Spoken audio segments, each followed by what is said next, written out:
Obviously, though, despite being a really good win, it wasn't perfection all round. There were a couple of performances that really did worry me, with Trent being one of them. Dribbled past Doku, I think, 8 times alone in that first half. A Premier League record. I remember the stat coming up from Sky Sports at the time and watching it at the pub. And it's one of those stats where it's like, it's obviously on as a standalone, it doesn't mean absolutely everything because it depends where those dribbles go. I remember there was a similar one when we played City last season where Doku just absolutely rinsed him, but then a lot of the time he was getting around him but being shown outside, and then it led to nothing. So it's like it's really important where that dribble goes, but watching him get skinned over and over again was not pleasant. And I think it was later in the second half where he had one of those moments again where his head just started to drop. He seemed to get a bit into his head and he just stopped making the kind of covering runs. It's like, okay, someone's beating you or you made a little sloppy pass or something, but you've got to be chasing those down still. And I don't like seeing that creep into his game. It does look like he just loses his head a little bit sometimes. And yeah, it was not one of his finest days.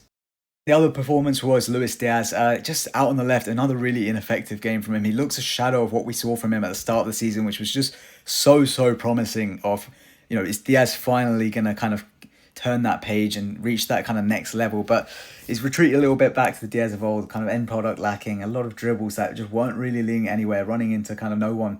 He had one really good moment in the second half where he finally gets that cut in and just unleashes a venomous shot, tipped just over the bar, I believe, by Edison. But other than that, it was just a lot of running into nothingness. And there was one moment where he went on like a bit of a dribble, tries to take his man on and just kind of trips over the ball and loses it. And it's a bit embarrassing, but it was kind of, a bit of a summary of what's happening with him at the moment. And he's a player who, like I say, at the start of the season was so impressive. We shouldn't forget that. And I just really hope he does rediscover that form because we need as many people firing now as possible as we try to make this charge for the title.